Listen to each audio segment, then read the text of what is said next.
aurions besoin de 4 revolvers. Vous tombez bien.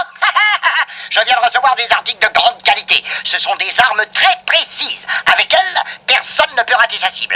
Même pas un imbécile. C'est exactement ce qu'il nous faut, hein, Joe? Avril, tais-toi.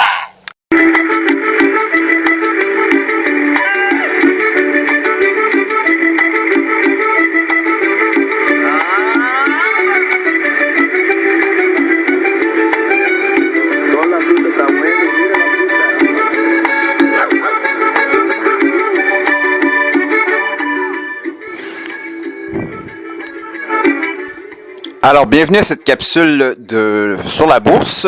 Je vais essayer de faire ça le plus simple possible. J'essaie de commencer un peu en humour avec la bourse pour les imbéciles. Donc, Avril va aimer ça. Donc, pour beaucoup de gens, la bourse, c'est quelque chose qui semble vraiment complexe, abstrait, que ça prend des grosses formules de mathématiques, un doctorat et tout. Alors que la réalité, la bourse est quand même relativement simple. Alors, j'aimerais vous introduire à un concept qui est très simple, c'est le marché de l'ours et le marché du taureau. Donc, qu'est-ce que ça mange en hiver? C'est que dans le jargon de la bourse, un marché haussier, son surnom, c'est le bull market, ou en français, le marché du taureau. Donc, c'est tout simplement lorsque le marché de la bourse, pendant quelques semaines et quelques mois, ou même quelques années, poursuit vers une montée. Et son contraire, c'est le marché de l'ours, donc en anglais c'est le bear market. C'est tout simplement lorsque, à la suite d'un bull market, marché haussier, le marché entre dans une phase de baisse, donc ce qu'on pourrait appeler également de correction. La correction peut durer quelques mois, quelques semaines ou même dans certains cas quelques années. Donc, pour illustrer le tout, il n'y a rien de mieux qu'un bon vieux graphique pour vous expliquer le tout. Voici l'indice boursier Dow Jones du début des années 70 jusqu'à 2016. Donc, jusqu'en 1987, c'était un marché haussier. Il y a eu le fameux crash historique de 1987.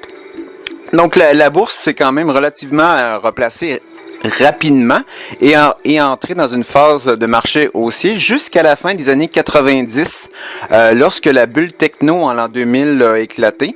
Je ne sais pas s'il y a des gens qui s'en souviennent, le Nasdaq avait craché de 75% et le Dow Jones ou les indices boursiers avaient quand même subi une bonne correction à la baisse.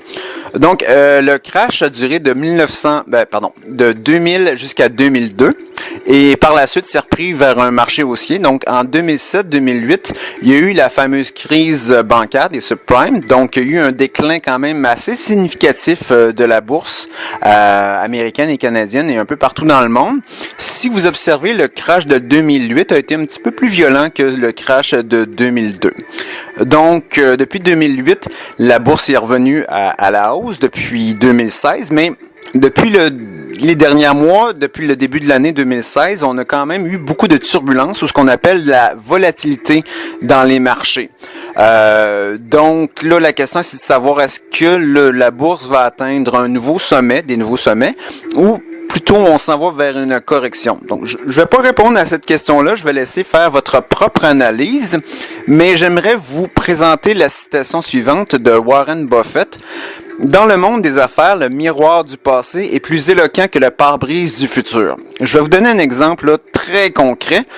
Voici le graphique du Nasdaq. Le Nasdaq, comme vous pouvez le voir, en l'an 2000 a éclaté. Ça a été la crise là, des technologies qui s'est effondrée jusqu'en 2002. Ça a été quand même un effondrement assez spectaculaire.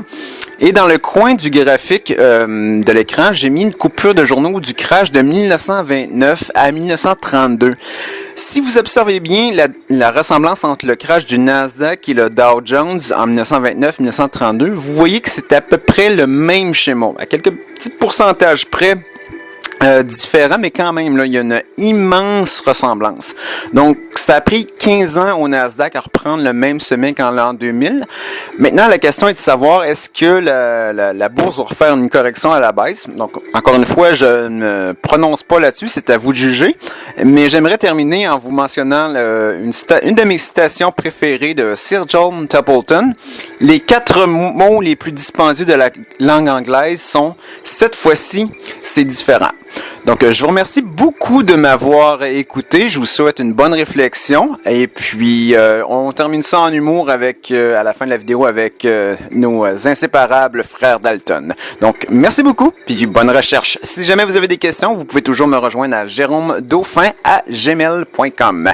jérômedauphin@gmail.com. Merci beaucoup. Au revoir.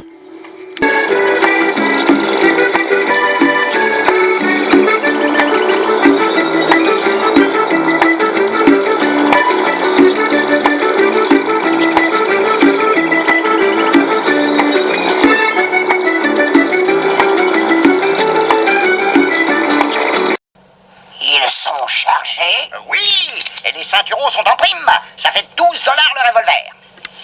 Ça nous fait donc $37. Ça fait plutôt 52. Ça fait rien du tout. Toi, Phil, n'oublie pas que ce sont des armes de grande précision. Ouais, et même des imbéciles. Arrête, tais-toi.